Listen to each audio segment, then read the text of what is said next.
మన రాష్ట్ర బడ్జెట్లో 60 నుంచి 65% ఆదాయము ఈ జంట నగరాల నుంచి ఈ ప్రాంతం నుంచే మన ప్రభుత్వానికి వస్తున్నది.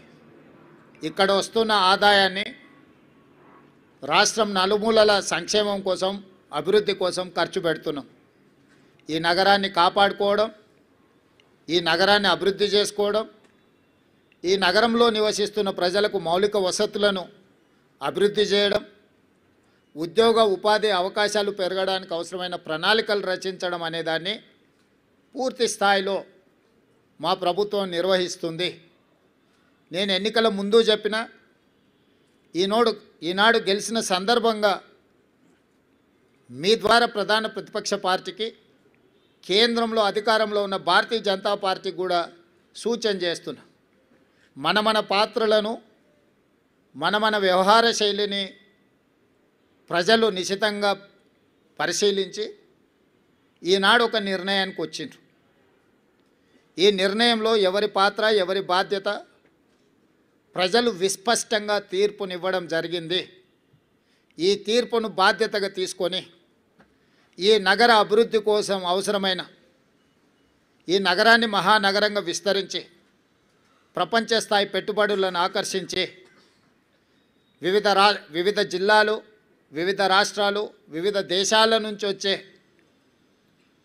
పెట్టుబడులను ఆకర్షించడమే కాకుండా ఉద్యోగ ఉపాధి అవకాశాలకు విస్తరించే విధంగా నగరాన్ని అభివృద్ధి చేయాలనుకుంటున్నాం.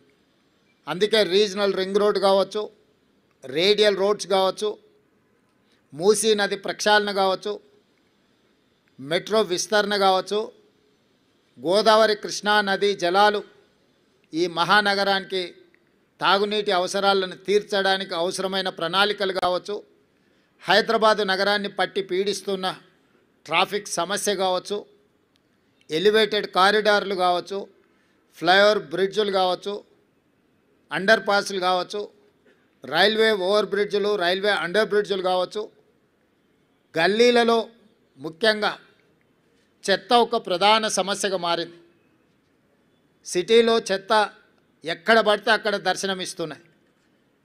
పారిశుద్ధ్య పనులలో సమస్యలను మేము పరిగణలోకి తీసుకుంటున్నాం.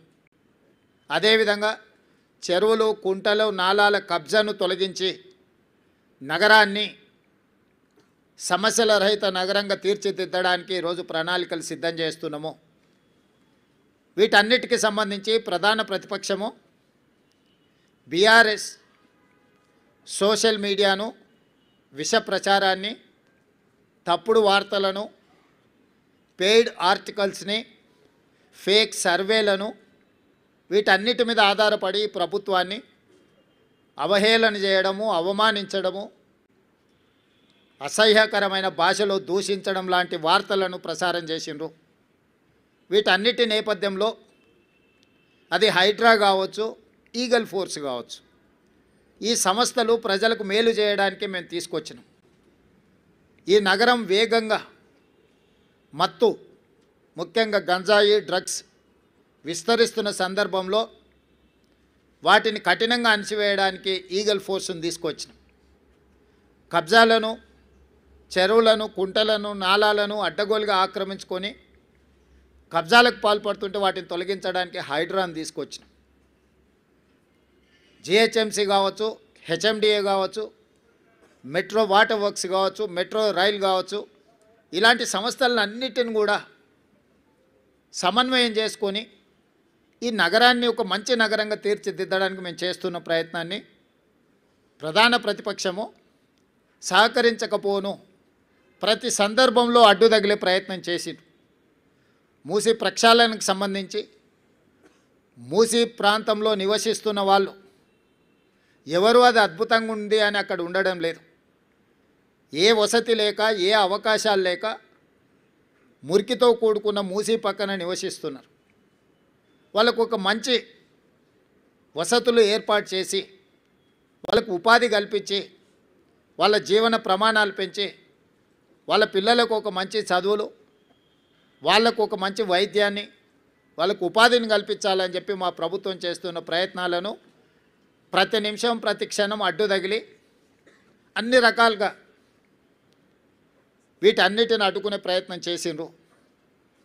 అదేవిధంగా